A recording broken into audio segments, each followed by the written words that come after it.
Bueno, bienvenidos a este curso. Ya ustedes han hecho un gran paso con el curso anterior, elaborando su plan de tesis. Y entonces ahora este curso es más tipo seminario, ¿no? Semipresencial, que va a consistir centralmente en ir al campo para aplicar todos los instrumentos que ustedes determinaron que iban a... todas las técnicas que iban a hacer, ¿no? Entonces vamos a elaborar los instrumentos de cada técnica. Esta es la esencia de este curso, ¿no? Que es el trabajo de campo. Si ustedes recuerdan, los 5 momentos claves de un proceso de investigación, hemos pasado ya el 1 y el 2. Pese a que este curso se llama métodos, en realidad tiene que ver con el momento 3, ¿no? El momento 1, que es las preguntas de investigación, qué quiero investigar, y el momento 2, que es cómo lo voy a investigar, con qué variables, con qué indicadores, todo eso ya lo hemos hecho. Entonces esas dos cuestiones suman y conforman el plan de tesis. Y ahora vamos a ir al momento 3, que es el momento empírico. Este es el curso más sencillo de los 3. El más complicado viene después, que es cuando hay que redactar y elaborar la tesis, ¿no? Entonces, si este era semi complicado, este de acá es el más sencillo. Lo que se requiere fundamentalmente aquí es 2 cosas. Uno, primero, tener mucho orden para poder ser muy sistemático, para poder planificar la aplicación de los instrumentos y saber con cada instrumento, o sea, con cada guía de cuestionario, con cada guía de observación, qué variables voy a recoger. Si yo no sé qué variables voy a recoger con cada instrumento, voy a fracasar en el curso. Entonces tengo que ser muy ordenado, tener bien claro, elaborar cada instrumento y saber qué voy a recoger con eso. Y ser ordenado también en el tiempo. ¿Qué voy a hacer primero? Voy a hacer observaciones. ¿Cuándo las voy a hacer? ¿Voy a hacer en marzo, en abril? ¿Cómo voy a calificar para que cumplir con el tiempo, ¿no? Esa es la primera característica, ser muy sistemático, ordenado y disciplinado, ¿no? Si no tienes disciplina, como acá son sesiones de asesoría y ustedes vienen a las asesorías y no han hecho sus instrumentos o no los han validado o no los han aplicado, las asesorías no sirven de nada. Por eso las asesorías presenciales que tienen que tener con cada uno de sus profesores tienen que venir con productos. He hecho esto, ¿no? De acuerdo a mi plan, he hecho esto, por eso hay un plan de actividades que ustedes van a elaborar, ¿no? Y la segunda es que hay que ir al campo con los ojos un poco abiertos, ¿no? O sea, si bien uno tiene un plan de tesis, cuando uno, pues, digamos que ustedes planifican un viaje a Alaska, ¿no? Alaska, ¿quién ha ido a Alaska? Nadie, ¿no? ¿Alguien tiene idea cómo será? Nos han dicho que hay 5 meses de verano, 8 meses de invierno, pero ¿cómo es, no? Entonces, haz de cuenta que yo me planifico. Pero cuando llego a Alaska descubro otras cosas, ¿no es cierto? Que no había pensado descubrir. Entonces, no hay que perder nunca la capacidad de asombro y la capacidad de mirar la realidad, que es hacer el trabajo de campo con gusto, como conociendo un nuevo país, como conociendo una realidad que yo no conozco suficiente. O sea, si no hay que hacer el trabajo de campo como, ya voy a aplicar mis cuentas, pum, pum, pum, pum, las aplico y ya está. Sino, digamos, justamente como tomando el trabajo de campo como un viaje, ¿no? De esto vamos a hablar. Veamos qué tenemos ya. Bueno, ¿qué vamos a pasar? ¿En qué consiste este momento empírico? Ya hemos avanzado algo de esto. ¿Cómo preparamos el trabajo de campo? ¿Cómo elaboramos los instrumentos, o sea, las guías, ¿no? las fichas, etcétera? ¿Cómo recogemos la información ya en el campo? Y la parte final es, después del trabajo de campo, ¿qué hemos encontrado? Porque si hemos ido con algunas preguntas, algo habremos encontrado, ¿no? Y bueno, al final, si nos da tiempo, veremos este punto que es, digamos, algo de lo que les he adelantado ahora, lo que significa el trabajo de campo. Si nos da tiempo hacemos. También tengo la intención de poderles mostrar un nuevo recurso que se ha elaborado y es cómo se hace una observación a partir de una tesis de acá de la maestría de Juan Carlos del Agui, Juan Carlos no me acuerdo el apellido, y Ita Peramás, ¿no? Sobre trabajo con chicos en zonas de barrios populares del Perú, ¿no? Con métodos lúdicos. Y entonces a partir de ellos han hecho observaciones de sesiones de aprendizaje, y entonces cómo se hace una observación es mejor verlo en la práctica que simplemente decirle se hace así, se hace así, etcétera, ¿no? Entonces, si hay tiempo también les mostraré este recurso, ¿no? Veremos llegando acá, según la hora, si vemos esto o vemos el recurso, de repente ustedes mismos lo pueden decidir, ¿no? En algún momento yo tengo que llegar acá, me han dicho, hasta a todo tengo que hacer antes del break. Y que después del break nos vamos a reunir cada profesor con sus alumnos. Así que empezaremos y veremos cómo nos va. A ver. Ya. El momento empírico, el trabajo de campo.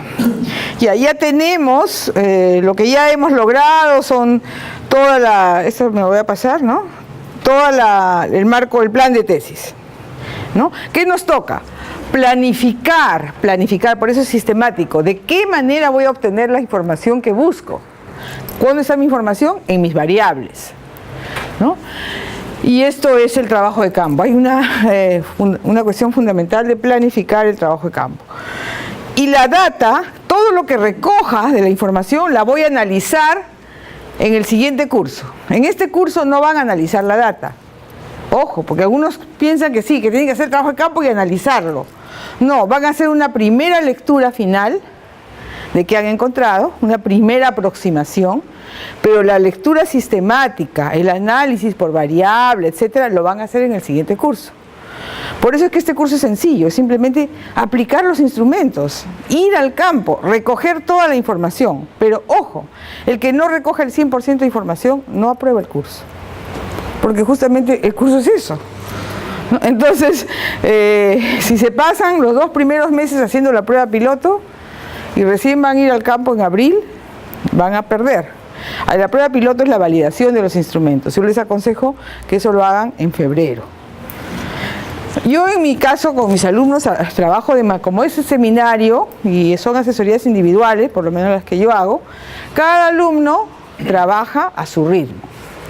Y si un alumno aplicó la prueba piloto en febrero y en marzo ya está en el campo, maravilloso. Si el otro recién va a aplicar la prueba en abril, y va a desaprobar el curso. Pero un alumno no va a perjudicar al otro. Cada uno va a avanzar a su ritmo y bajo su responsabilidad. O sea, el que no avanza es su responsabilidad. O sea, hay libertad, pero la libertad no tiene sentido si no va con la responsabilidad. Para mí son las 2 claves de una pedagogía. La pedagogía de perseguir, haz la tarea, tu hijo, ¿no? Yo jamás les perseguía a mis hijos para que hagan la tarea. Si quieren la hacían y si no, no. Pero las que no hacerlas tenían sus consecuencias, ¿no? No hacer el trabajo de campo tiene la consecuencia, no apruebo el curso. Si ya sabes eso, entonces tú te planificas y haces tu trabajo de campo. Entonces, libertad y responsabilidad, ¿no? Son fundamentales. Bueno, como les decía, el trabajo de campo es un viaje y no es casualidad que venga también de la geografía, ¿no? Cuando uno es geógrafo dice, me voy a trabajar de campo, es un viaje, pues, y así descubrieron el Amazonas, descubren un montón de cosas, ¿no? Porque viajan, ¿no? Y al viajar significa pues explorar, significa mirar, significa observar, y esto hay que recoger digamos del enfoque geográfico.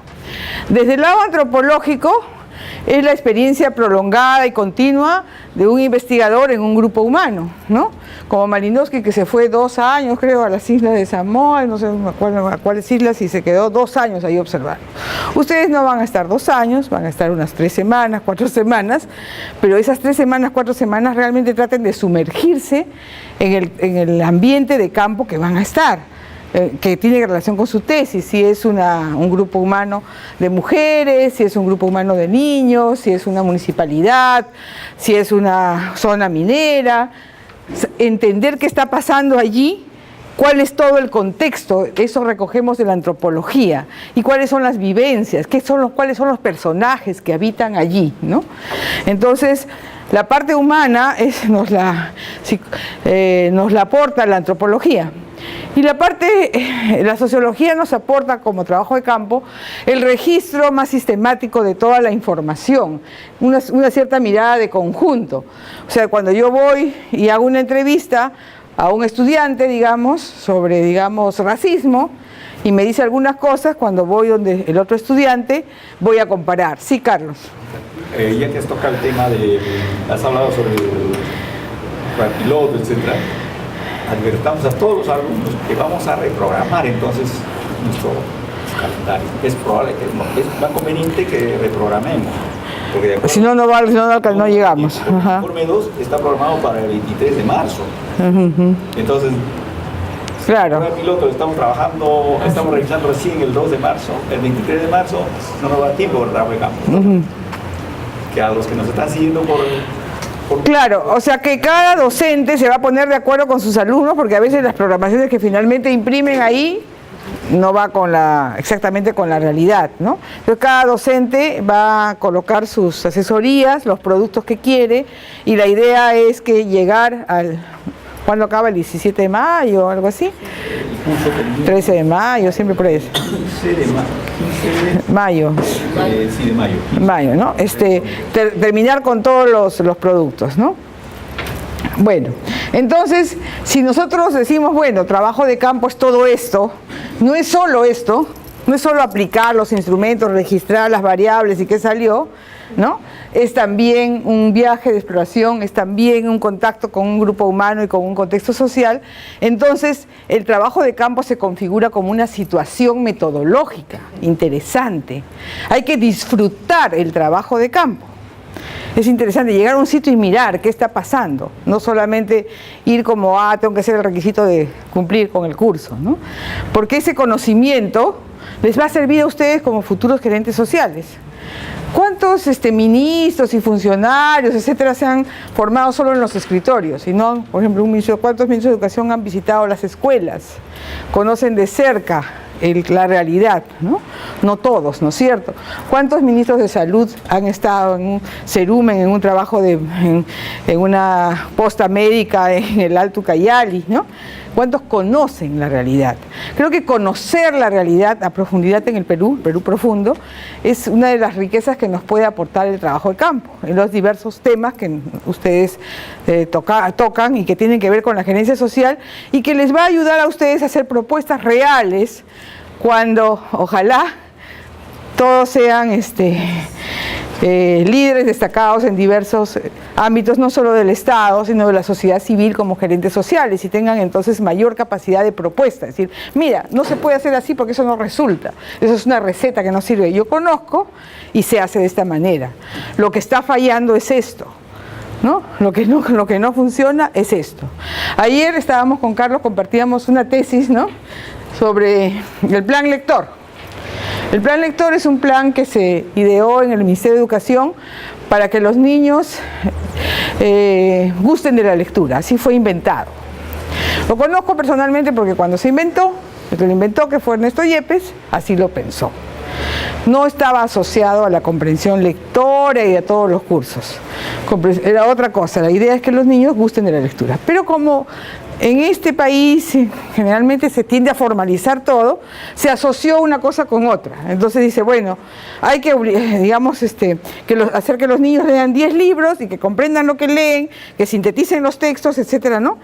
Y entonces, no resulta. Tienen años y años aplicando el plan lector y no mejoran los índices de comprensión lectora, ¿no? Y entonces, en la propuesta que nos alcanzaba la chica para mejorar el plan lector, nos decía más monitoreo, más planificación, más seguimiento, ¿no?, más capacitación a los docentes. Pero no nos decía nada de cómo motivar a la lectura. Estamos en un mundo en el cual los niños prefieren pues estar con la tablet, con el juego video, y el libro no es un atractivo. ¿Cómo los motivas a que lean? ¿No? Entonces, ¿no? Por la tablet. por la tablet, o puede ser de otra manera, como se han hecho. Como un cuento interactivo para que los niños... Puede ser, pero también puede ser fuera, puede ser simplemente con, digamos, lectura en buses, con que los niños elijan lo que van a leer. El plan lector te ponen los textos y si tú no te sales del libreto no puedes hacer nada. Entonces, todo lo que es rígido no resulta. Y a nadie se le ocurre flexibilizar eso y decir, bueno, hagamos lo siguiente, que cada niño lea 10 libros entre 50 títulos, que escoja, ¿no? O que lea entre 5 y 10 libros, no importa. Y no importa si hace un resumen, o hace una obra de teatro, o hace un dibujo, la cuestión es que lo comparte con sus compañeros. No que haga un resumen de la idea principal, los personajes y no sé qué y no sé cuánto. No, que disfruten la lectura ¿no? Disfrutar la lectura, pero el plan lector no está pensado así y por eso fracasa. Entonces yo espero que de aquí, digamos, del trabajo de campo de ustedes, salgan gerentes sociales con mayor imaginación. Bueno, es fundamental esto de comprender la intervención que estoy analizando, es decir, qué política, qué medida de política, qué programa estoy analizando y el contexto en el cual se desarrolla, ¿no? Porque ninguna política es, digamos, estaba suspendida en el aire. El plan lector no está suspendido en el aire, está en un medio en el cual, digamos, en muchos sitios no hay ni siquiera un periódico, en sitios muy alejados, en otros no llega al internet, en otros los chicos están acostumbrados al internet, no tienen libros. El contexto social es fundamental, ¿no? Y la política a veces no dialoga con ese contexto social y por eso fracasa.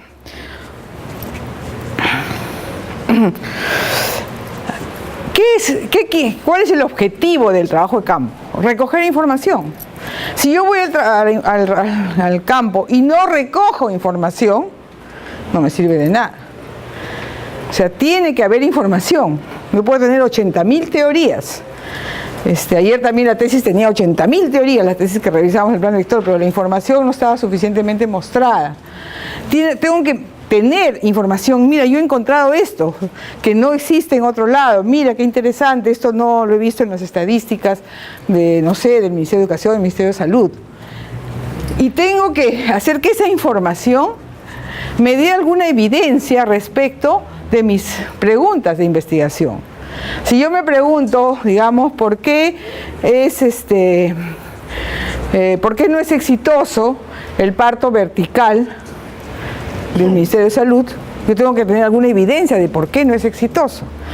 No solamente lo que a mí se me ocurre, porque entonces yo he encontrado que no es exitoso por esto y esto y esto. Eso se ha visto en que todas las enfermeras que lo aplican me han dicho esta idea. Todas las que yo entrevisté allá. Entonces es una fuerza. La evidencia tiene que tener cierta fuerza. Si la evidencia no tiene fuerza, no hay trabajo de campo sustentado, ¿no? Por lo tanto, es eso lo que me va a permitir a mí después dar sustento a mis conclusiones en el siguiente curso. También puede ser que yo encuentre otra cosa, que vaya al campo buscando manzanas y encuentre peras. Entonces esto también puede ser interesante. Mira, existen manzanas, pero también peras. Entonces, pues, las peras las voy a poner para mi trabajo, para mi investigación de doctorado. Va a ser mi pregunta de investigación, ¿qué pasa con las peras, ¿no? Y por supuesto, en todas partes se aprende, ¿no? Se aprende en todas partes, no solo en la escuela, también en el trabajo, también en el trabajo de campo. Ustedes van a aprender mucho en el trabajo de campo, ¿no? Aprenden no solamente a acercarse a la realidad, ¿no? Sino que también generan a veces nuevos conocimientos. Al momento en que tienen que acercarse a la realidad y aplicar un instrumento, de repente lo adecúan. Dicen, mira, yo voy a tomar esta ficha de acá y la voy a adecuar a los niños, porque esta fue pensada para los adultos, y voy a hacerlo para los niños. O voy a hacer un juego, o voy a hacer la observación de esta manera. Hay una situación, una posibilidad de ser creativo también y aportar nuevas técnicas, nuevas formas de hacer. Por eso es que lo que yo les digo es que no busquen la receta, ¿no? No es tal cual todo no es uniforme.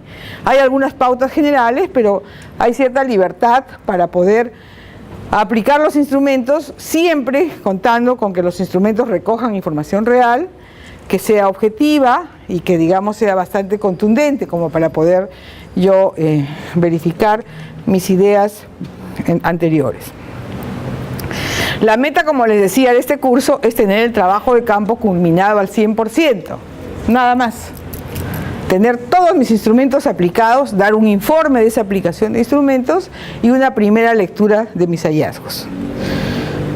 Bueno, ya tenemos claro lo que tenemos que hacer. ¿Cómo nos preparamos? En primer lugar, cuando ustedes viajan, bueno, salvo que sea a los países andinos, ¿qué necesitan? Un pasaporte. ¿Alguien puede ir a Estados Unidos sin tener pasaporte? No, ¿no es cierto? Menos ahora con Trump. Ya, bueno, ustedes no pueden ir al trabajo de campo si no se saben su pregunta de investigación. A ver, ¿cuál es su pregunta de investigación general?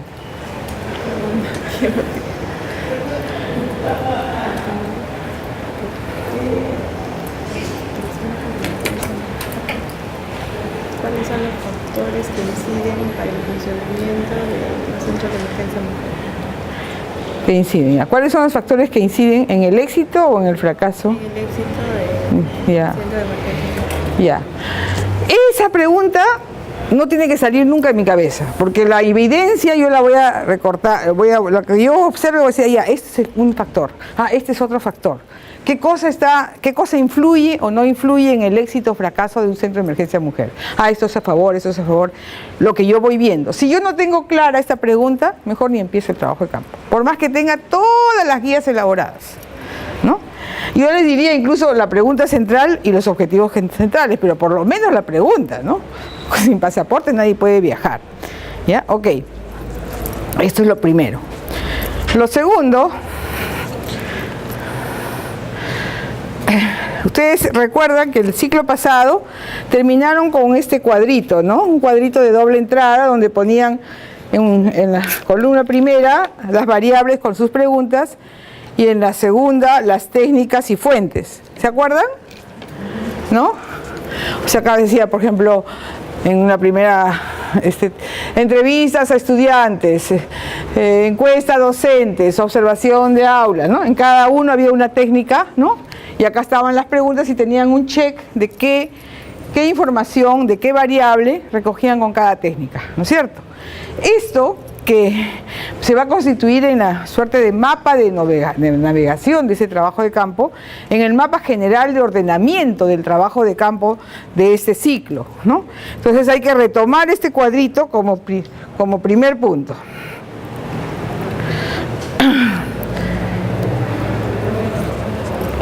Y luego hay que elaborar un plan operativo y un cronograma de trabajo.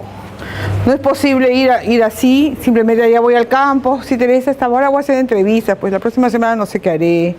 No tengo que tener algo claro, no algo así, y ahora qué sé yo, no es así. Hay que hacer lo que les decía con mucha disciplina. Entonces para esto hay que hacer dos cuadritos que aunque después se modifiquen en detalles, nos ayuden, ¿no? El primer cuadrito son las etapas, ¿no? ¿Qué etapas comprende el trabajo de campo? En primer lugar, la precisión de la muestra. Ojo, no es la muestra, salvo que sea una investigación cuantitativa donde haya una encuesta a 200, 300 personas, aplicada a una muestra al azar, ¿no? Por fórmula.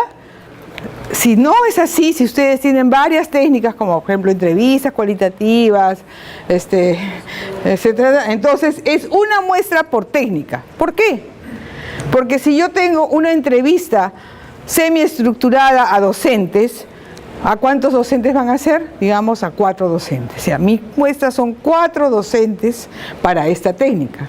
Pero si también tengo una encuesta a alumnos, a 50 alumnos, entonces la muestra de la encuesta va a ser los 50 alumnos. Entonces yo prefiero que me hagan una muestra por técnica. Después les voy a dar el cuadro cómo lo hacen.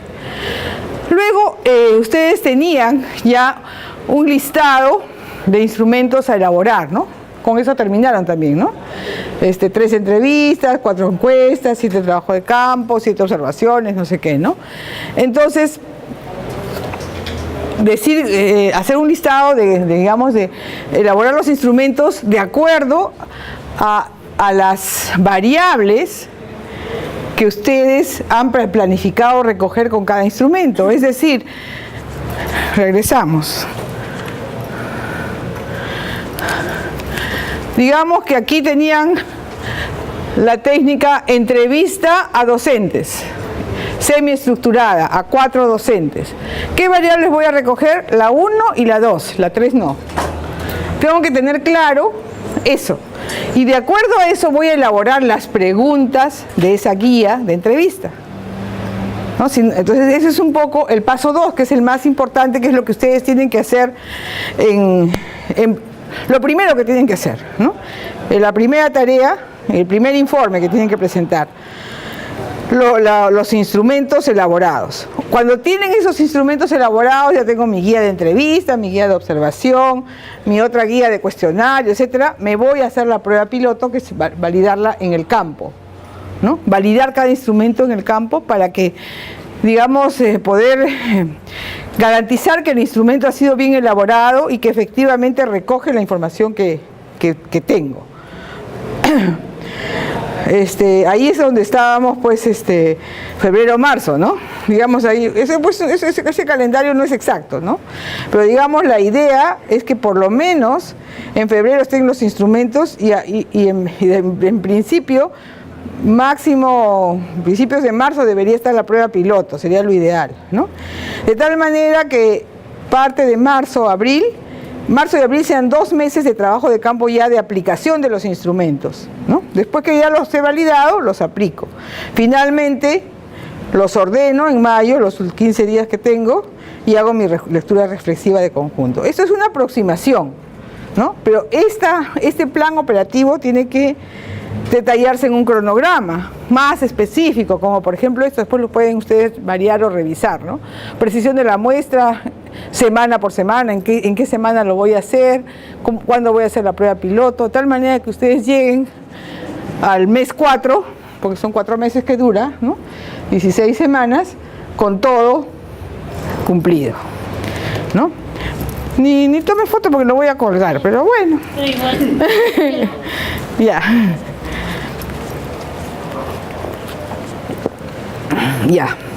Ya tengo todo ordenadito, tengo más o menos planificado. Ahora tengo que hacer los instrumentos. ¿Cómo hago? ¿Qué son los instrumentos? Primero tengo que saber qué es un instrumento de recolección. Entonces, ustedes se acuerdan que tenían preguntas de investigación, ¿no? Que se transformaron en objetivos. Que cada pregunta tenía una o más variables. Cada variable era explorada por una o más técnicas. De cada técnica sale un instrumento. Como dicen en la selva, de la técnica su instrumento. ¿Ya? Entonces, esto es lo que vamos a hacer primero. Elaborar esos instrumentos que responden a estas técnicas, a estas variables y a estas preguntas, ¿no?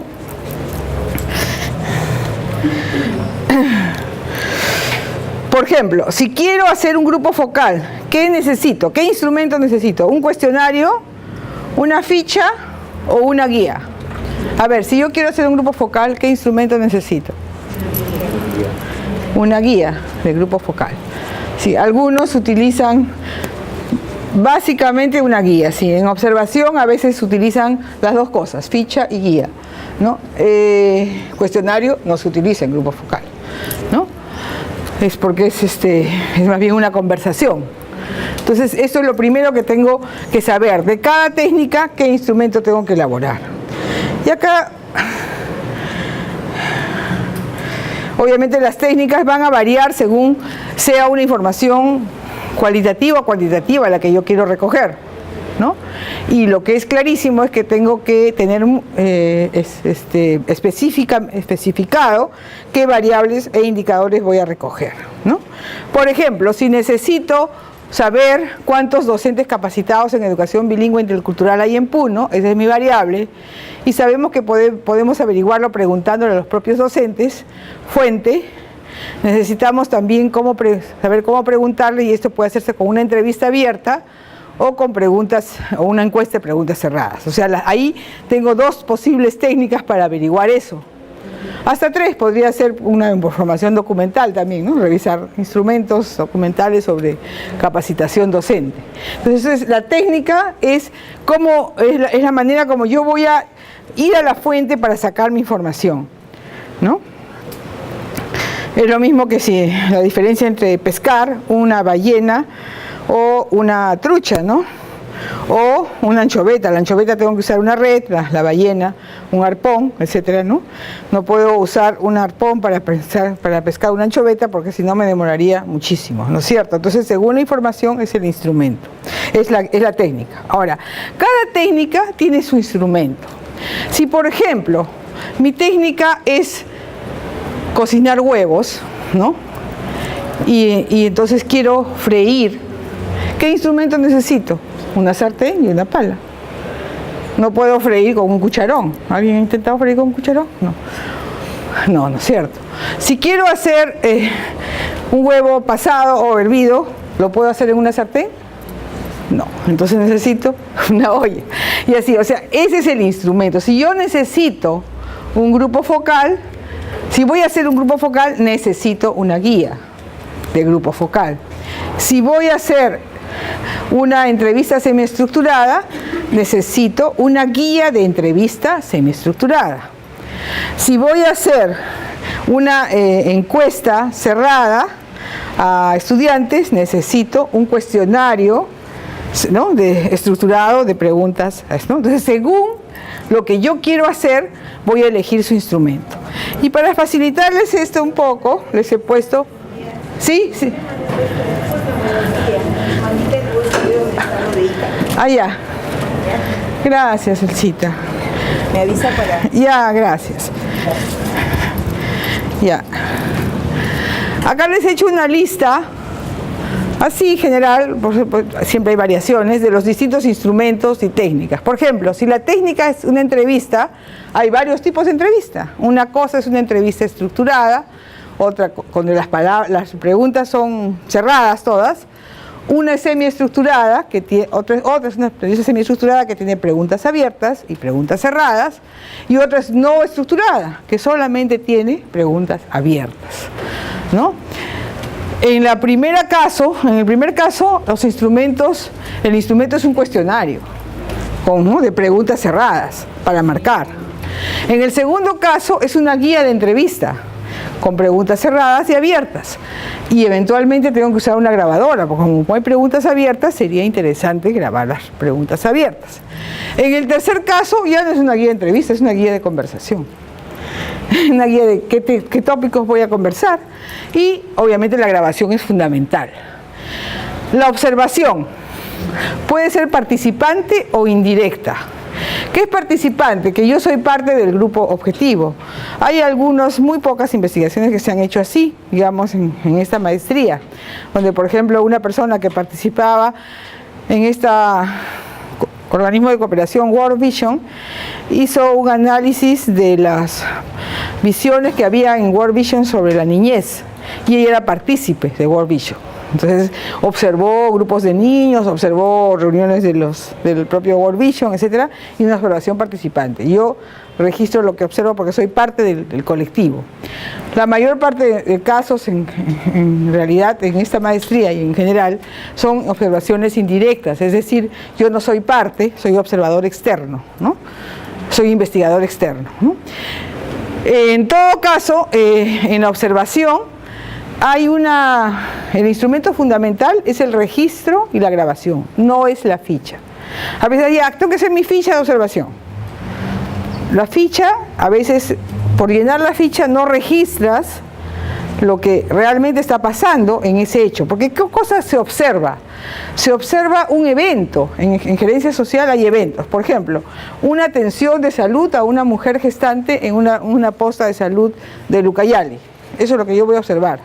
Tengo que observar cómo llega la mujer, cómo está vestida, si llega segura, si llega sola, acompañada, cómo la atienden, si hace cola, no hace cola, ¿no? Todo eso, de repente, todo ese relato de la observación, cómo entra, si el médico la saluda, la trata mal, la trata bien, ¿no? Es una observación cualitativa a profundidad lo que yo voy a hacer. Y eso solamente puedo hacerlo registrándolo o grabándolo. Puedo tener complementariamente una ficha para registrar algunas cosas puntuales que yo crea que deban ser marcadas. Pero para mí, en mi experiencia, la ficha es secundaria, salvo algunos casos de algunas investigaciones donde la ficha se vuelve principal. ¿Cuándo se vuelve principal? Cuando, por ejemplo, la observación es más, se ha transformado en una suerte de lista de cotejo más objetiva de situaciones muy claramente objetivables. Por ejemplo, tuve una investigación sobre construcción de viviendas, ¿no?, en determinado lugar de Ayacucho. Entonces querían saber si la vivienda estaba en terreno sólido, si tenía, ¿no? Entonces, claro, ahí tú puedes ir con una ficha y registras, ¿no? La vivienda, voy a observar 50 viviendas y ahí voy a marcar las variables con una ficha que tiene estructura, suelo, ventanas, ¿no? Eso sí. Ahí, obviamente que el asesor de ustedes les va a decir, sí, mira, acá sí conviene que tu instrumento central sea la ficha, porque lo que vas a observar es esto. Pero si ustedes van a observar situaciones de interacción humana, entonces yo les digo, la ficha téngala como complementaria, ¿no? Y lo central sería el registro y la grabación. El grupo focal, la guía del grupo focal, como ustedes me dijeron. El grupo focal es una conversación, como vimos la vez pasada, entre 5 a 8 a 10 personas, más o menos homogéneas, 5 monjas, 5 profesores, 5 niños, ¿no?, que más o menos que no comparten entre sí un conjunto de cosas y que conversan libremente sobre temas más difíciles de abordar en una entrevista. Por lo tanto, en este grupo focal la idea es que el que guía el grupo focal tenga un perfil bajo, no una cuestión de comenzar a interrogar a las 8 personas, porque eso se convertiría en una entrevista grupal. Tiene que ser casi un observador de una conversación que él suscita. Por lo tanto, la guía del grupo focal básicamente tiene 2 preguntas generales o 2 temas centrales. Digamos, si yo quiero analizar qué piensan las mujeres de un barrio, no sé, de Huancayo sobre el programa Juntos, y sé que ellas cumplen con los requisitos porque, bueno, si no les quitan los 100 soles, ¿no? Entonces, pero eso no me lo dicen en la entrevista y quiero que eso salga. Entonces, tengo que poner eso en un grupo focal, decir, bueno, ¿cuáles son los temores? ¿No? ¿A ustedes qué les pasa si no cumplen con los requisitos? ¿No? Y ahí van a salir las críticas, van a salir las resistencias, cosas que no van a salir en una entrevista, digamos, de 30 preguntas, ¿no es cierto? Entonces, coloco solo ese tema para recoger las resistencias que hay al programa Juntos, ¿no? Por ejemplo, o ese y otro tema más, y dedico 1 hora a cada tema, y que ellas trabajen, se cuenten historias. Mejor, el grupo focal se sazona mucho mejor si le pones ahí una copita de vino, de cerveza, las mujeres conversan, se deschavan, se cuentan, ¿no?, todo, y ahí eso es mucho más interesante. Por eso, en el grupo focal, al igual que en la observación, lo principal es el registro y la grabación, ¿no? Entonces tengo mi guía de 2 preguntas, pero tengo mi registro. La historia de vida, ¿no? La historia de vida es cuando yo, en lugar de hacer 8 entrevistas, decido hacer 2 historias de vida a 2 personajes claves de una política determinada. Por ejemplo, digamos, una política, digamos, del parto vertical, y decido hacer la historia de vida de 2 mujeres que pasaron ahí su parto vertical, ¿no? Cómo nacieron, cómo fueron criadas, con qué cultura, qué sentían frente a la posta, ¿no? Cómo fueron avanzando, etcétera, y hago las historias de vida.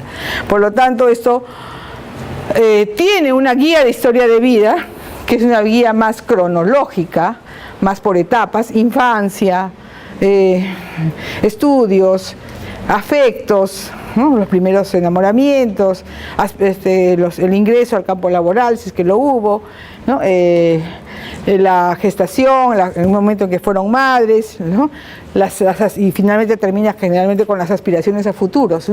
Es una guía, pero más que por variables, es por etapas de la vida, porque es una historia de vida, ¿no? Y obviamente tengo que hacer un registro grabación. Y si hago 2 historias de vida, a cada persona esta que voy a hacerle su historia de vida, mínimo la tengo que entrevistar 5 veces. En realidad son 10 entrevistas, pero una historia de vida no la voy a hacer en una vez. En una vez no te voy a contar su historia. Entonces voy a ir 1 hora, la siguiente vez digo, ya, continuamos, ¿cuándo continuamos? No es tan fácil hacer la historia de vida. Por eso le digo, si van a hacer historia de vida, hagan 2. No, porque una sola, digamos, que no te permite comparar mucho, pero 2 y suficiente. Hay tesis cuyo principal instrumento ha sido la historia de vida. Una sobre violencia, ha sido muy bonita, sobre mujeres víctimas de violencia sexual en el conflicto armado. Está hecha en base a 3 historias de vida. Pero habían ahí 2 investigadoras. Por eso pudieron hacerlas, ¿no? A profundidad. Muy linda, ya está publicada, pueden verla en la... ¿no?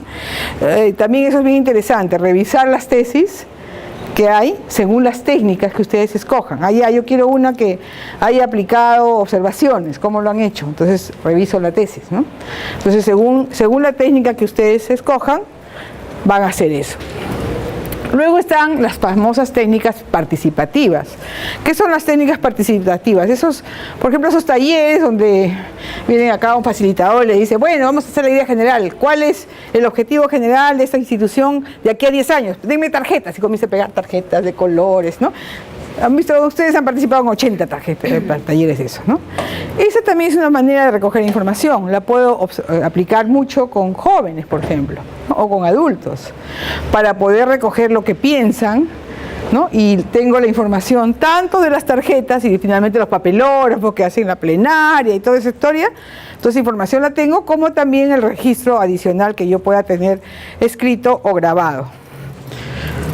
¿Qué más viene? El mapeo. Esas son técnicas que están surgiendo de manera interesante y que te pueden ser también utilizadas en la gerencia social, ¿no? Si, por ejemplo, voy a hacer una tesis sobre el tema ambiental, sería interesante que yo tenga un mapa de, digamos, lo que se llama ¿cómo se llama? La cuenca, ¿no? Los recursos de la cuenca, las personas que viven allí, ¿no? La densidad geográfica, el aire, el suelo, el agua, etcétera, ¿no? Si no tengo ese mapa, no voy a poder ubicar bien. Entonces puede ser un instrumento interesante de escribir eso, ¿no? Incluso tiene su... los que hacen las políticas ambientales tienen su sigla, que es ODS, que no es ODS. Tiene su sigla así tipo ODS, que es diagnóstico por cuenca, por diagnóstico territorial estratégico, ¿no? de un lado. O puedo hacer simplemente el mapa de un poblado, de un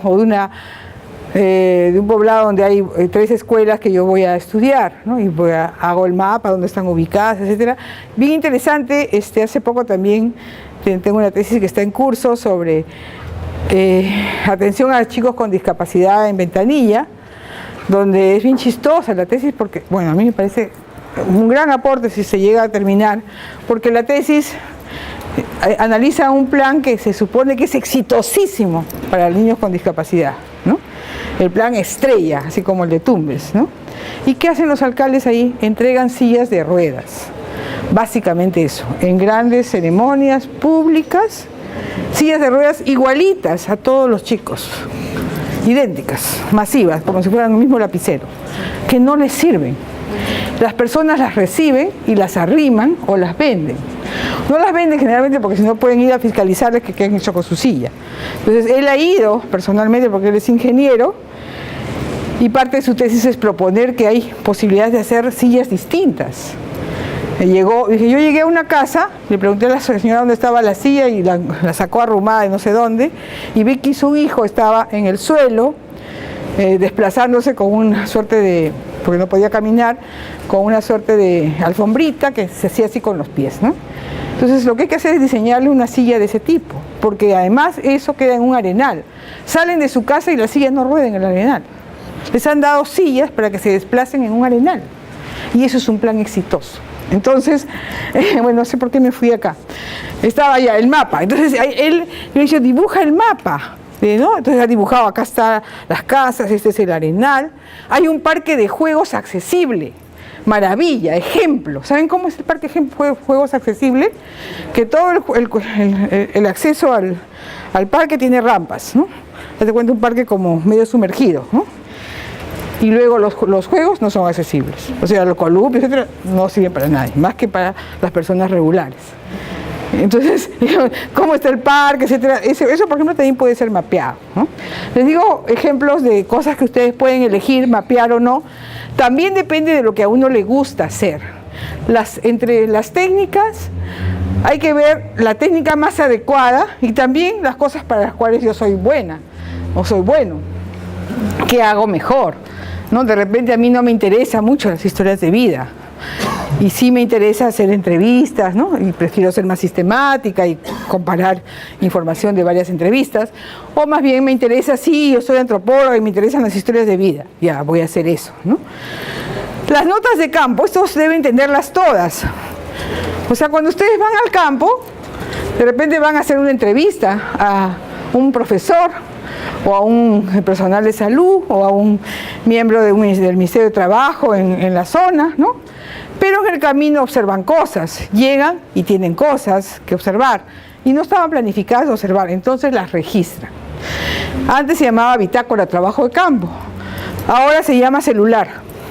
Estoy llegando, pongo grabación a tal sitio, está lloviendo, no hay casi nadie, puedo grabar eso. Y también hay forma de transformar eso a texto después. ¿Por qué no usarlo como elemento adicional? Que después de repente me va a servir para información de alguna variable, de repente no, pero no me cuesta nada tenerlo. Luego está la encuesta, que es una a diferencia de la entrevista, que es a una población pequeña, ¿no? La encuesta es hecha una muestra representativa por fórmula, etcétera, ¿no? Y su instrumento es, al igual que la entrevista, estructurada a un cuestionario, ¿no? De preguntas cerradas. Y la revisión documental es cuando yo reviso documentos del programa que estoy analizando, y los tengo que sistematizar. Cada uno de esos instrumentos va a dar lugar a un producto. O sea, después de aplicar el instrumento, yo voy a tener un producto. Por ejemplo, si he hecho 5 entrevistas estructuradas a docentes, voy a tener 5 cuestionarios llenos. Ese es mi producto. Si no tengo los 5 cuestionarios llenos, de repente tengo 4 y el otro, la mitad de las preguntas están vacías, se invalida, ¿no? Entonces, de repente me planifiqué 5 entrevistas y tuve como resultado 4 cuestionarios llenos, ¿no? La guía de entrevista, tengo una guía respondida transcrita. Yo les digo desde ahora, vayan transcribiendo. Lo graban y se olvidan. Y ahora hay forma de transcribir la información con los mismos celulares a veces, ¿no? Tú pones en modo micro y vas, no sé si ustedes conocen. ¿Alguien conoce el método? Ah, ya. Ahorita vamos a enseñarles. Porque de verdad que alivia mucho la vida, ¿ya? No te la resuelve totalmente, ¿no? Pero te alivia. Digamos que yo tengo grabada mi entrevista acá y le he pasado a mi computadora, ¿no? Mi archivo de entrevista. Entonces le pongo play y dice, digamos, es una docente que dice: yo nací en Cajamarca en el año 1950. Listo. Le pongo pause y me voy acá, digamos, a cualquier programa, Word, digamos, todos tenemos, ¿no? En Word, en nuestro celular. Oye, mora, ¿y eso qué es? Oh, ya está. Documento en blanco. Documento en blanco. Y entonces acá tienen ustedes un tablero con A, B, C, D, ¿no? Abajo, en la última línea, hay un micro. Aprieto el micro y comienzo a hablar. Estoy probando la grabación. Sí, escribe, pero ahorita no sé por qué no me deja acá. Vamos a hacerlo en otro para que sea más fácil. En el Facebook, hasta en el Facebook se puede hacer. En Facebook. En el Facebook, ¿qué estás pensando? Ustedes después lo prueban con calma, pero resulta. ¿Qué estás pensando? Pongo mi micro. Estoy pensando que ese instrumento es muy interesante. Bueno, me lo ponen escrito en inglés. Entonces yo digo, aquí, nací en Cajamarca en el año 1950. Pongo clic y comienzo a hacer así, voy pasando. Hablando nada más, ya no digitando. Te alivia un poco. No mucho. Hay otros programas que son más sofisticados, como el Dragon, no sé si alguien conoce. Sí, que lo puedes comprar, pirata o original. Yo compré el original porque el pirata no me funcionó, pero de repente a ustedes les funciona. Y también te hace lo mismo, pero ya de manera más fácil. Sí, genial, es bueno, ¿no? Entonces, bueno, la idea entonces es que, ¿en qué estaba? En que las entrevistas las grabemos, ¿no? Las desgrabemos, ¿no? Las vamos desgrabando para que al próximo ciclo, que es más difícil, que tengo un montón de trabajo, ya no tenga tanta complicación. Lo mismo en el caso de la entrevista no estructurada, una guía, tengo las guías respondidas y la transcripción. En el caso de la observación tengo mi relato, ¿no? Que puede estar igual grabado en mi celular con ese mismo, ¿no? Grabación, y también transcrito, ¿no? Y puedo tener la ficha llena, ¿no? Si es que he usado una ficha. Como lo mismo sigue hasta acá, seguimos acá. Las fichas, en el caso de las técnicas participativas tenemos las tarjetas que hemos pegado, los papelógrafos y el relato. El mapa, en el caso del mapeo, el relato de las notas de campo, es decir, lo que he grabado lo transcribo igual. En la encuesta, el cuestionario lleno, y en la revisión documental, una matriz documental llena también, ¿no? Entonces, tengo que tener mis instrumentos claros y mis productos claros. Con todo esto tengo que llegar a mayo. Yo diría fines de abril, porque en mayo voy a hacer mi lectura general, mi informe final, ¿no? Todos estos hechos. Entonces, genial, ya tengo todo avanzado, ¿no?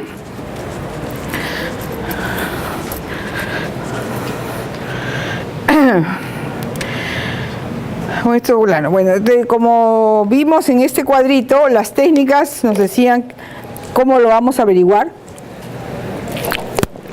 y las variables nos decían qué vamos a averiguar, ¿no? Si recordamos, si recordamos el informe último, ustedes terminaron con un listado de técnicas como el que sigue: 3 entrevistas semiestructuradas a docentes de secundaria, 6 entrevistas abiertas, ¿no? ¿Quiénes tienen este cuadro? Como parte de su informe 4. ¿Se acuerdan? No lo tienen acá. ¿Quiénes lo han hecho? Lo han hecho todos, ¿no? La gran mayoría. Entonces, no lo tienen acá. Entonces, este es el punto de partida, ¿no? Y el otro, ¿de aquí a dónde nos vamos? A la muestra. Como cada técnica se aplica una fuente determinada, se hace necesario precisar una muestra para cada técnica. Y entonces ese mismo cuadro lo puedo trasladar a este cuadrito, si yo quiero, para tenerlo más sistemático, más ordenado. 3 entrevistas semiestructuradas a docentes de secundaria. ¿El instrumento cuál es? La guía de entrevistas semiestructuradas para docentes. ¿Y la muestra cuáles son? 3 docentes. Yo ya tengo acá mis muestras, ¿no? Puedo hacer este cuadrito, que es lo mismo, es trasladar lo anterior a esto, pero ¿qué me permite? Que no me digan, ¿qué técnica vas a aplicar? Les pregunto a los alumnos. Entrevistas. ¿Qué entrevistas estructuradas? ¿A quién? No, pues son varias, acá hay varias, ¿no? Una es mira, acá hay 3 entrevistas.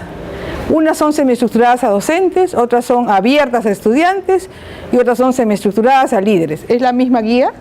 ¿Le voy a preguntar a los estudiantes lo mismo que a los docentes? ¿De la misma manera? No, entonces las 3 guías son distintas. Como ahora tengo que elaborar los instrumentos, necesito 3 guías para mis entrevistas, no una, ¿no? Y por lo tanto, 3 muestras, ¿no es cierto? Eso es lo que, esta cuestión tienen que elaborarla ya, ¿no? Es rapidito, es trasladar el cuadrito que ya tenían a este. Y por el otro lado teníamos las variables, ¿no? Entonces yo les aconsejo que por cada instrumento, digamos que yo voy a hacer 5 instrumentos. Voy a hacer una entrevista semiestructurada a docentes, una entrevista estructurada a estudiantes, tres grupos focales, mis notas de campo y revisión documental. Ya. Entonces hago 5 de esos cuadritos para tenerlo todo bien ordenado. Entonces mi primera técnica son las entrevistas semiestructuradas a docentes de secundaria. ¿Cuál es el instrumento? Mi guía. ¿Cuál es mi muestra? Docentes. ¿Qué variables voy a recoger con esta guía? Entonces las pongo. Como yo tengo definidas mis variables, que no deben ser más de 10, ¿no es cierto?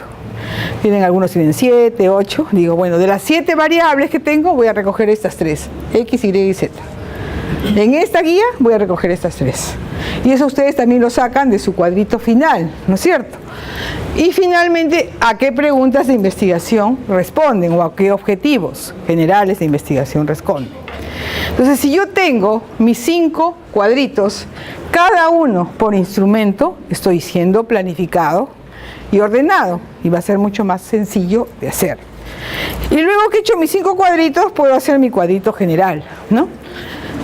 Donde al que ya tenía le agrego las variables, que es lo central, lo que voy a recoger en el campo, por eso está sombreado de amarillo, es lo más importante a precisar en cada instrumento, y a qué pregunta de investigación responde cada variable, ¿no? Entonces ya tengo mi mapa de navegación total para mi trabajo de campo, ¿no?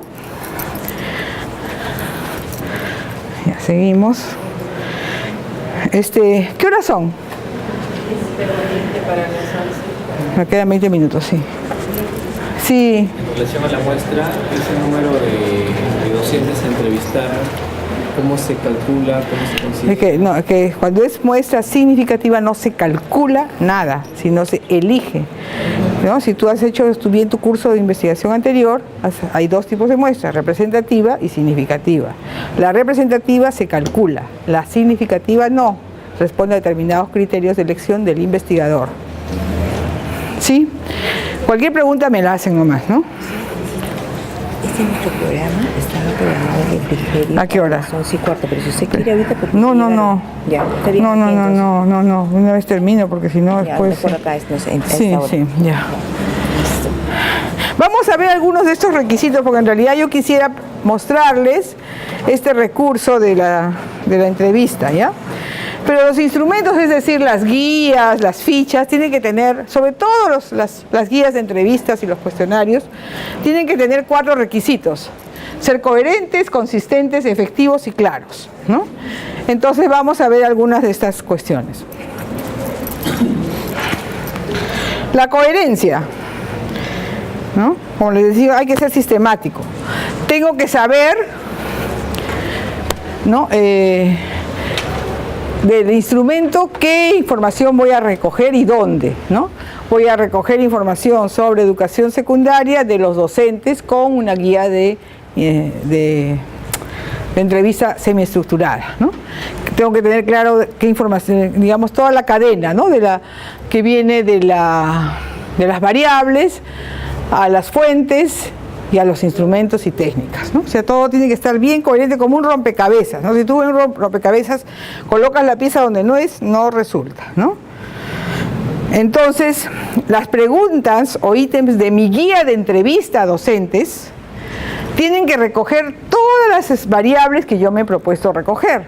Tienen que responder a esas variables, ¿no? Que no haya preguntas o variables por recoger que no estén expresadas en mi instrumento. Dije, yo voy a recoger la variable resistencias de los docentes a la prueba de desempeño del Ministerio de Educación. Y resulta que no hago ninguna pregunta sobre eso a la hora de hacer mi guía. Entonces no he recogido la variable que me propuse. Entonces es obvio que tiene que haber una coherencia total, ¿no? Ordenarlos y ver cuáles indicadores y variables recojo con cada instrumento. Entonces, además, no significa que cada variable o indicador la recojo con una pregunta. Yo puedo recoger una pregunta de mi guía de entrevista, ¿no? Puedo recogerla con varias preguntas, ¿no? Le puedo preguntar a usted, por ejemplo, ¿a usted le han aplicado la prueba de desempeño? Sí. ¿Cuántas veces? Sí.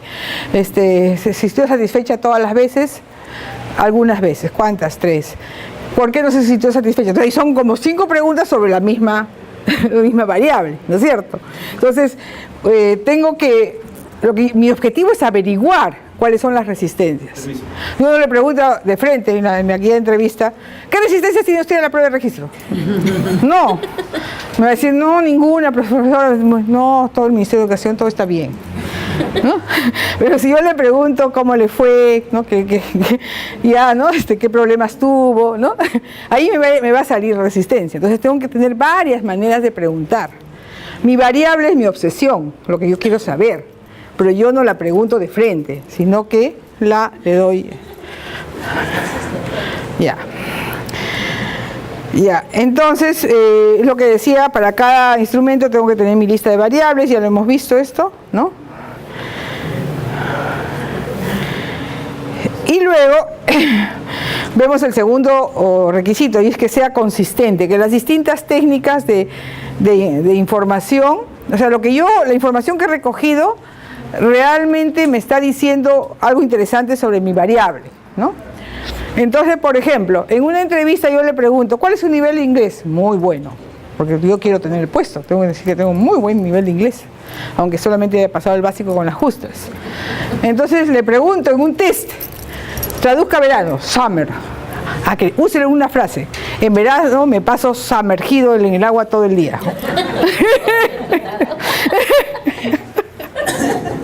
Entonces, la entrevista me dio una información que era falsa.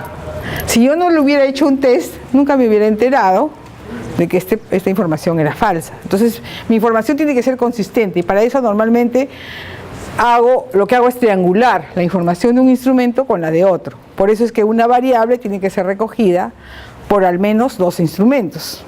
Porque si no, voy a recoger información fácil. ¿Para qué? Para que la información resultante sea consistente, sea válida. ¿No? Como cuando vamos al médico y nos dicen, usted tiene cáncer. ¿Y cómo sabe si no me he hecho nada? Si no me han hecho un examen, no me va a decir que tienen cáncer. Lo mando a la porra al médico y me voy, ¿no es cierto? Entonces triangula varios análisis y llega a esta conclusión. De igual manera, en la investigación. Tiene que ser, la consistencia implica también suficiencia, ¿no? Me parece muy poco serio sus estudios sobre clonación, profesor. O sea, tienen que ser suficientemente fuerte la evidencia para decir, bueno, realmente lo que ella está afirmando como conclusión de su tesis sí tiene asidero en la realidad, ¿no? No se le ha ocurrido, ¿no? Las evidencias son importantes. Solo creo en Dios, para todo lo demás necesito evidencias. Eso es lo que vamos a recoger, evidencias en estas ideas, ¿no? Si no hay evidencias, no hay consistencia. Y por supuesto la eficacia, cuando voy a hacer las preguntas, ¿cómo lo hago, no? Si yo voy y le digo, señorita, la madre de familia, ¿usted de dónde es? ¿Qué le pareció el parto vertical? ¿Y cuántos hijos tiene? ¿Y qué quiere hacer? No sabe nada, ¿no? Cada pregunta acotada. ¿Usted de dónde viene? Allá de Ayacucho. Yo también, mire, soy del Cusco, no sé qué, ¿no? Entonces, tiene que ser un solo aspecto, porque si no, no voy a recoger de manera eficaz. Si hago la famosa escala de Likert, le digo, ¿a usted qué le parece, digamos, algo que sea alguna política social? A ver, ¿tu tesis cuál es? Del centro de emergencia. Ya. ¿Qué le parece el centro de emergencia mujer? Y le pongo 3 alternativas. Muy bueno, regular, malo. ¿Qué van a marcar? Regular, todo el mundo, ¿no? Regular. Nadie te va a poner muy bueno, nadie te va a poner malo, pésimo. Entonces, nunca deben tener 3 escalas o 3 grados. Tienen que tener 4 o 5. Porque eso también lo explicamos el ciclo pasado, ¿no? Pero bueno, les recuerdo, ¿no? ¿Por qué? Porque tengo que poner, bueno, pésimo, malo, bastante malo, más o menos bueno, óptimo. Entonces ya tengo que pensar bien qué pongo, pues, ¿no? Si es regular o pésimo, ¿no? Ya tengo que pensar y me da más información más interesante en mi escala, ¿no? Bueno, tengo que preguntar pues cosas, no voy a preguntar quién descubrió América, Cristóbal Colón. Los del censo otra vez quieren saber si seguimos vivos.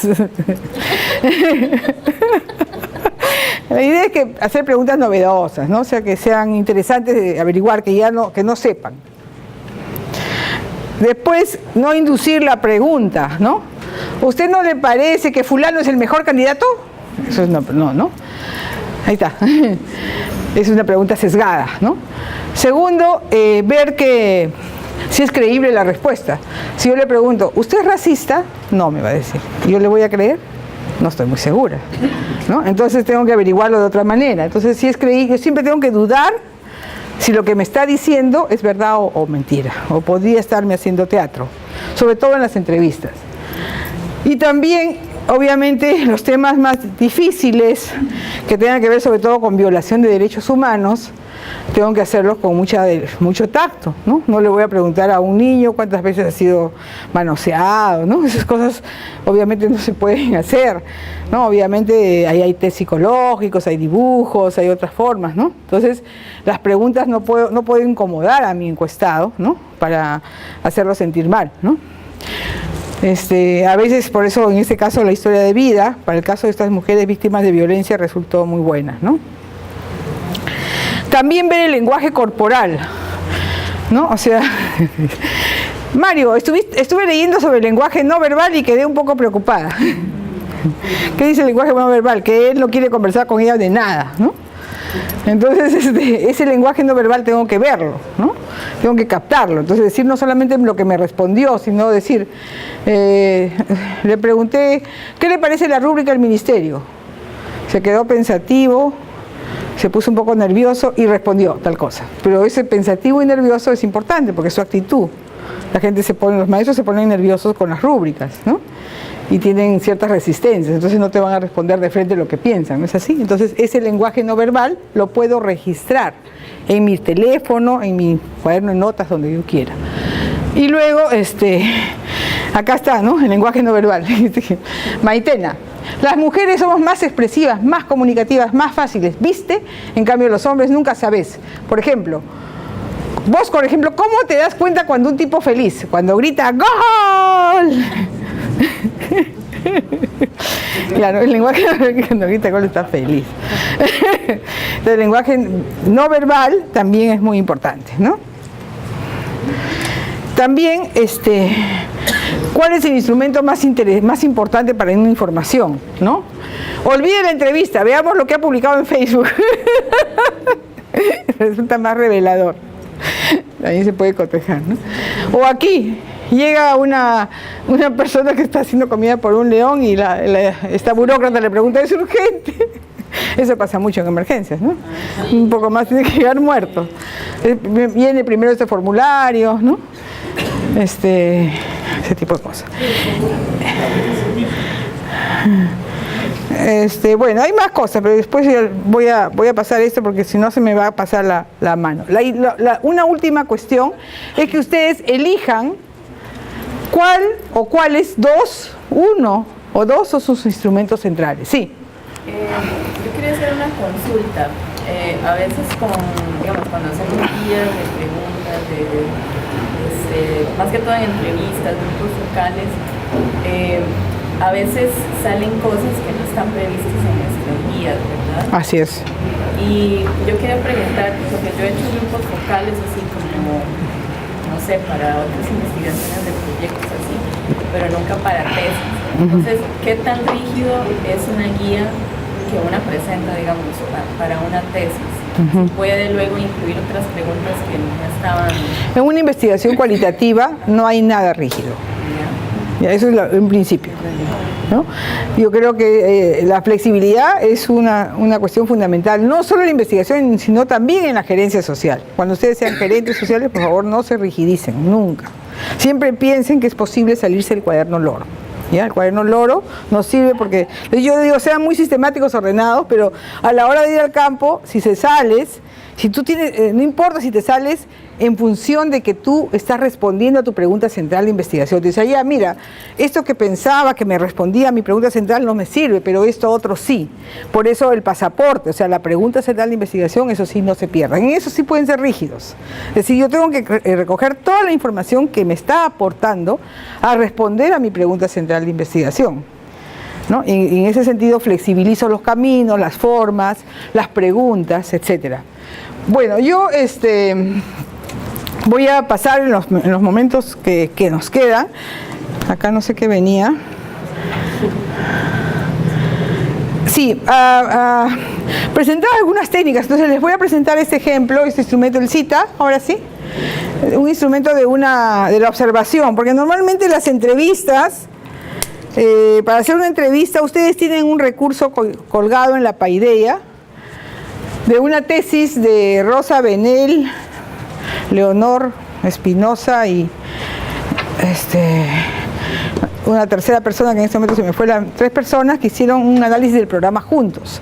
Acá no interesa el tema, lo que interesa es cómo ellas estructuraron su entrevista, ¿no? A los profesores, creo que era, o no me acuerdo a quién, a los profesores creo que era. Sí, entonces, ¿cómo hacer una entrevista? ¿Cómo considerar las variables? Etcétera. De eso tienen ustedes un ejemplo en la paideia y en el CD. Pero en el CD que se les está entregando también tienen un ejemplo sobre otra tesis de Ita Peramás y Juan Carlos, que es sobre observación. Yo quería mostrárselos porque creo que a veces viendo cómo se hace resulta más ilustrativo que otro. Se quedó acá, ¿no? Ya. No, pues no importa si no termina. Porque... Escape. Lo que quiero es Skype. Acá. ¿Quieres salir? Ahí va. Ahora Minimiza. Sí, ahora sí. Ahora vamos acá. Entonces ese es No. acá. No, lo puse acá. No. ¿Explorador? Acá está. Ya. Ese es el USB. Ese es el... ¿Y usted? No, este es tuyo. Kingston. Ya, ahí dice representación. PPT, no. No, dice ITA, dice. Y video, ITA. ITA. Ahí está. Ojalá que el sonido esté bueno. Acá está cerrado. A ver, auméntale acá. No, acá está. Auméntale acá. Tema 1. Preparando el trabajo de campo del curso de métodos y técnicas de investigación en gerencia social. En este curso, los estudiantes aplican diversas técnicas para recolectar la información. Una de ellas es la observación, la cual es una técnica pertinente para recoger información cualitativa. Consiste en observar con detalle y registro pormenorizado una situación real relacionada a una política social. En este caso, vamos a explicar cómo se hace una observación a profundidad. Esta es diferente de la observación de chequeo de la información, en la que uno va con una ficha y se llenan distintos datos respecto a la realidad observada. En el caso de una observación a profundidad, lo único que se lleva es un cuaderno y tal vez de manera adicional una grabadora o filmadora. Lo primero es identificar cuál va a ser nuestro objeto de observación. ¿Qué se observa? Por ejemplo, se puede observar una clase de lenguaje en un colegio, una reunión de un comité de presupuesto participativo, una atención médica en un puesto de salud, una actividad deportiva promovida por un municipio, un festival organizado por una red de actores, una faena comunal en un proyecto de desarrollo territorial, etc. Estas situaciones reales constituyen nuestro objeto de observación.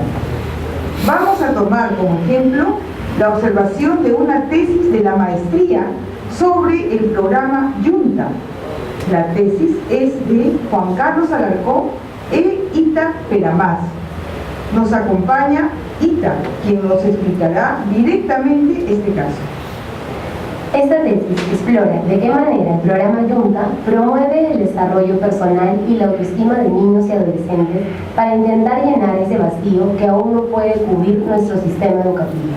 Utilizamos una metodología cualitativa, recogimos opiniones y percepciones, a la vez que observamos conductas. Yunta es una ONG privada que trabaja con estudiantes de estratos de bajos ingresos. Trabaja mediante la estrategia de mentoring. El mentoring consiste en emparejar a un adulto responsable, mentor, deseoso de aportar en la vida de un niño, mentor. A través de sesiones de mentoring, los mentores contribuyen a que los mentees fortalezcan su autoestima, potencien sus habilidades y se afirmen como personas y agentes de cambio. De los diversos proyectos ya implementados, tomaremos el desarrollado en Lima, en el distrito de San Miguel. Este proyecto se ha desarrollado en la institución educativa número 1080 General Roque Sáenz Peña. Una de las particularidades de la estrategia de mentoring que registramos en la observación es el uso de metodologías lúdicas y de comunicación horizontal y afectiva con los estudiantes. Vamos a ver esto en las observaciones de las sesiones del programa. ¿Cómo se observa? La clave de la observación es de qué manera se realiza. En este caso, vamos a ver una observación a profundidad. Este tipo de observación requiere 3 condiciones en su realización. Primero, debe realizarse tratando de captar todo el hecho observado, registrando al detalle los personajes, las situaciones, los diálogos, actitudes, emociones, etc. Se puede utilizar grabación, fotos, notas, etc. Segundo, todo el registro pormenorizado debe convertirse en un relato elaborado por el investigador. Este relato debe hacerse al día siguiente o muy seguido del hecho observado. Tercero, para fines de rigurosidad, la observación debe repetirse 5 o más veces. En este caso, se observaron 5 sesiones del programa Yunta durante el año. Cada observación dará lugar a un relato. En este caso, se tuvo como producto 5 relatos. En la observación de la sesión de Yunta, buscamos recoger información respecto de los 3 objetivos de nuestra investigación. Identificar las necesidades e intereses de los mentees que satisface el programa. Evaluar si el acompañamiento que recibe el mentee contribuye a su realización personal. Analizar la efectividad de la estrategia de comunicación utilizadas por el programa. Cada objetivo comprendía diversas variables. La observación permitió recoger información de todas ellas. Por ejemplo, satisfacción de los participantes, capacidad de los mentores, desarrollo de habilidades en los estudiantes, estrategias utilizadas para la comunicación, etc. Hay casos donde la observación permite recoger algunas variables, y no todas. Esto depende de cuáles son las dimensiones y preguntas de la investigación y de cuál es el objeto de observación. En todos los casos, las variables más pertinentes por recoger en una observación son las referidas a conductas, actitudes, procesos.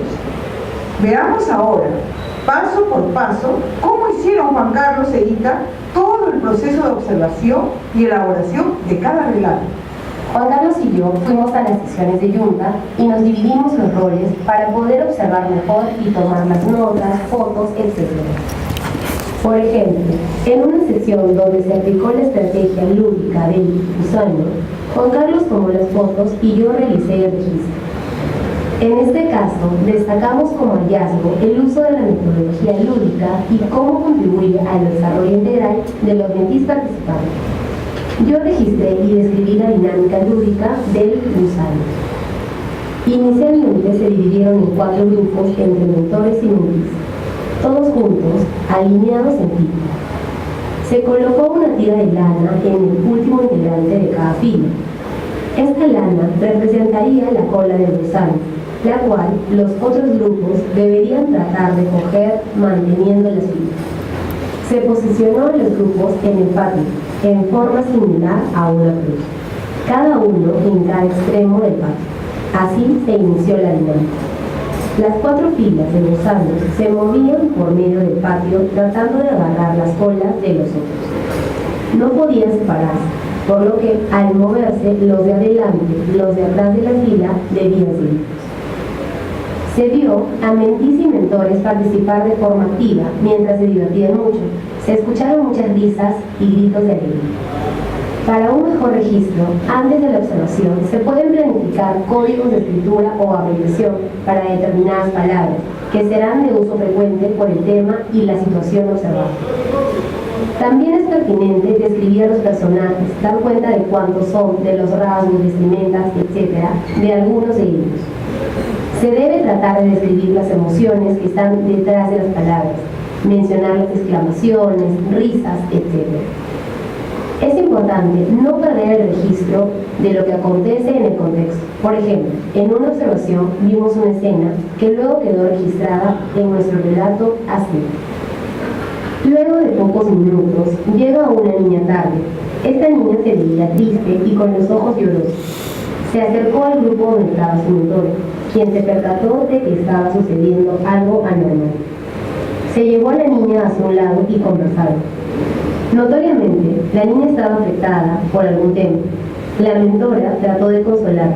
Sin embargo, estaban a mucha distancia, por lo que no se logró escuchar acerca de qué hablar, y hubiera sido impertinente acercarse. Después de registrar y narrar el incidente, nuestro relato de la sesión de mentoring continuó con el registro y narración de las actividades desarrolladas durante la sesión. Es importante registrar las frases y expresiones de los participantes del hecho observado. Hay ocasiones en que esto es más posible que otras y siempre resulta muy significativo. Así, por ejemplo, en una sesión, la dinámica consistió en otorgar un nombre al programa del año 2017. Se dividieron mentores y mentis en grupos de 4, cada uno con un papelote y plumones o colores. Debían debatir entre ellos cuál sería un nombre apropiado para el programa y posteriormente explicar el por qué habían elegido ese nombre. Luego de eso quedaron los 4 nombres propuestos por cada grupo. Se decidió hacer una votación de la siguiente manera. Cada grupo, a su vez, se agrupó de 2 en 2. De estas 2 parejas saldría uno y entre ellos se decidiría el vencedor. Al final, el ganador fue Diamante.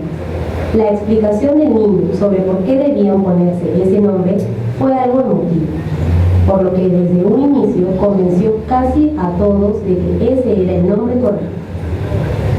Debemos respetar el orden cronológico de los hechos, dar cuenta del contexto y de la atmósfera o clima emocional, combinar nuestro discurso con las frases de los participantes. Debemos incorporar los elementos descriptivos de la situación y los personajes. No basta registrar lo que dijeron, sino cómo lo dijeron, si estaban emocionados, temerosos, alegres, etc. Hay que poner de relieve los aspectos más significativos y que tienen relación con nuestras preguntas de investigación. Podemos también incorporar fotografías. Un buen relato da lugar a 3 páginas en promedio. Es necesario consignar los datos referentes al hecho observado, en este caso la fecha, el lugar, el número de observación, etc. El relato puede ser mejorado en una segunda revisión y o en trabajo de equipo. Luego de tener todos los relatos, hay que leerlos con detalle y ubicar qué aspectos significativos fueron observados y a qué variables y preguntas de investigación responden y dan voz. Esto exige un trabajo de reflexión y análisis. Luego podemos consignar los aspectos significativos observados en una parte del registro, al final o al inicio. La observación a profundidad es una técnica muy interesante que permite recoger información que no se logra recopilar mediante encuestas o cuestionarios. Mediante la observación, el investigador explora y descubre aspectos de la realidad. Tiene fuerza y consistencia metodológica porque da cuenta de hechos reales, condensando en un relato información primaria, directa y de primera mano. Lo observado luego puede ser triangulado con información relativa a opiniones o discursos de los actores. Por ejemplo, si consideramos una sola variable, trato horizontal, podemos preguntarles a los mentores si este trato se da en una entrevista y luego cotejar esto con la observación del trato que efectivamente los mentores dan a los estudiantes durante una sesión. De esta manera vamos dando más rigurosidad al recojo de la información y al proceso de análisis de la misma. Hasta aquí llegamos y muy buena suerte para los que apliquen esta técnica. Gracias. ¿Listo? Bueno, sí, tienen esta técnica, tienen la del grupo focal, o sea, no se queden solo en las entrevistas. ¿Estoy bien? ¿Quién tiene mi...? Estoy sin micro, ¿no? Acá está el micro. Sí. No sé por qué me lo saqué. Sí. Sí, una pregunta por ahí. Una pregunta con respecto a cuando uno trabaja con población susceptiva que es bilingüe o que habla otra lengua, el cuestionario tiene que ser validado, tiene que tener algún requisito. Ah, sí. Acá tengo otro. ¿Se ha apagado? Sí, sí, perdón, ¿puedes repetir tu pregunta? Estaba distraída, me estaba poniendo doble micro. Lo que pasa es que yo vivo en Andahuaylas. ¿Ya? Y la población es bilingüe, yo estoy hablando, también habla castellano. La pregunta, por ejemplo, si yo voy a hacer un cuestionario, las preguntas, si se hacen tienen que ser validadas, tiene que haber acá, ¿hay alguna condición con respecto a las preguntas? Bueno, de hecho, si es población quechua hablante, la primera cuestión es que las preguntas tienen que ser en quechua. Si tú sabes quechua, genial, y si no, tienes que conseguirte a alguien que te ayude, porque si no va a ser muy difícil. Y por supuesto, como cualquier pregunta, tiene que ser validada, para ver si realmente está recogiendo la información que persigues. Para eso está el piloto, sí. Sí, la pregunta va dirigida básicamente que se tiene que tener de repente un traductor oficial, tiene que ver algunos detalles, o simplemente no sabe la pregunta y Bueno, tienes que hacer la entrevista en el idioma, luego tienes que traducirla pues al castellano para poderlas nosotros para entenderla, ¿no? Sí, sí. La traducción, porque hay varias traducciones, porque hay diferentes quechua pequeños, claro, tendrá que ser el pertinente. La traducción tiene que tener el visto bueno de algún tipo de especialista. Bueno, más que... Mi criterio yo lo traduzco. Si tú eres de allá, entonces si tú lo puedes traducir tú. Si no, buscas una persona que sea de allá y te lo pueda traducir. Creo que no necesitamos un certificado de traducción, todavía no nos piden en la maestría, cuando nos lo pidan te lo digamos, pero por lo menos lo que sí nos piden en la maestría es que haya el consentimiento informado, eso sí es un requisito, ¿no? Que me había olvidado decirles, ¿no? Cuando vayan al campo, siempre busquen el consentimiento informado del entrevistado, ¿no? O de los participantes, o de los padres de los niños, ¿no? Que accedan a que los niños sean entrevistados o miembros de un focus group, ¿no? Eso puede ser que les firmen un papelito o que simplemente al inicio de la entrevista ustedes digan, la señora, ¿no? ¿Está de acuerdo?, ¿no? Y te conteste que sí y se acabó, ¿no? Que hay alguna prueba de que hay un consentimiento informado porque eso sí se está exigiendo, ¿no? Puede ser una hoja. Sí, una hojita, una grabación, sí. Listo. Entonces, bueno, aquí, ¿qué horas son ahora sí? Quiero saber. Ya, vamos a avanzar un poquitito más. Entonces, bueno, yo les decía que escojan cuál es el instrumento central que no puede ser dejado de aplicar de ninguna manera, ¿no? Por ejemplo, en esta investigación sobre mujeres víctimas de violencia durante el conflicto armado, el principal instrumento de la historia de vida. Tenían también entrevistas a los miembros de las reparaciones, porque la política que se analizaba era la política de reparaciones que se dio para estas mujeres, ¿no? Entonces a las personas de esta unidad también las entrevistaron, ¿no?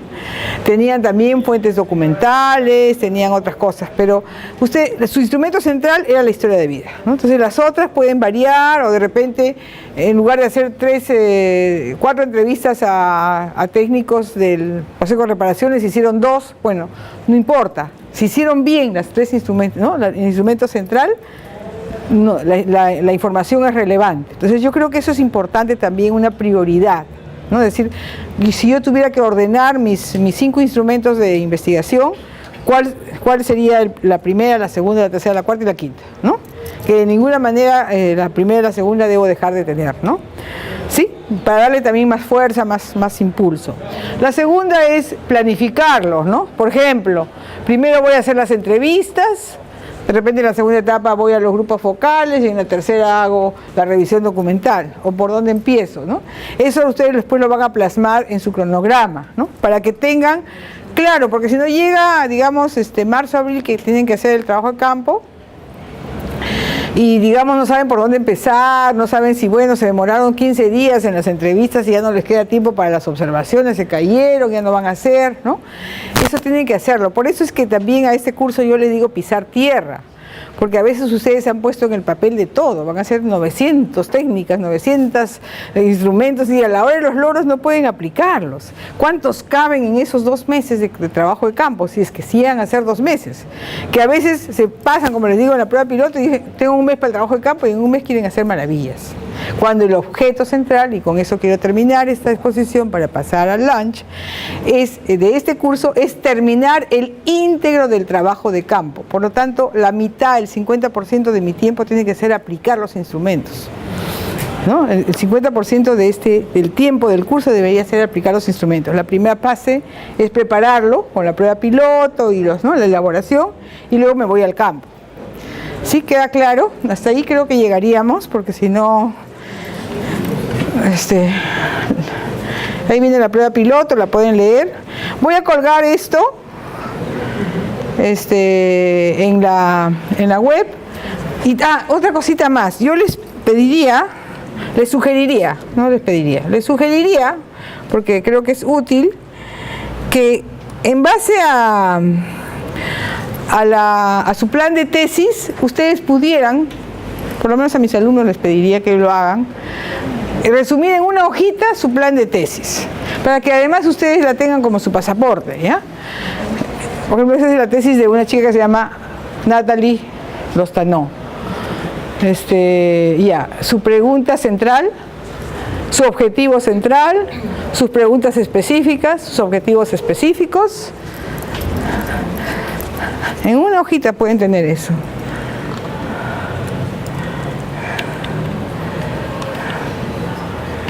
Ese es... ¿Por qué no? Acá.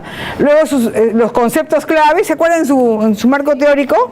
Los conceptos teóricos clave, sus variables, de 1 a 10, ¿no?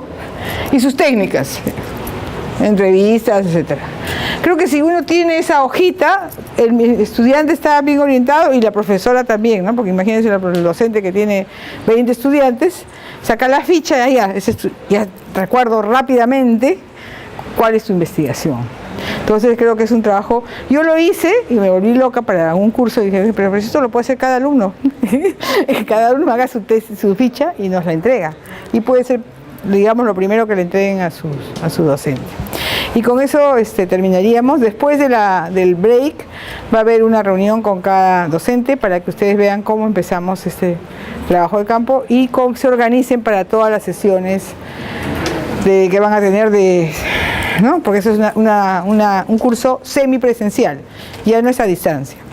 La clase semipresencial que ya está en el programa y que la vamos a avisar con anticipación. Ya.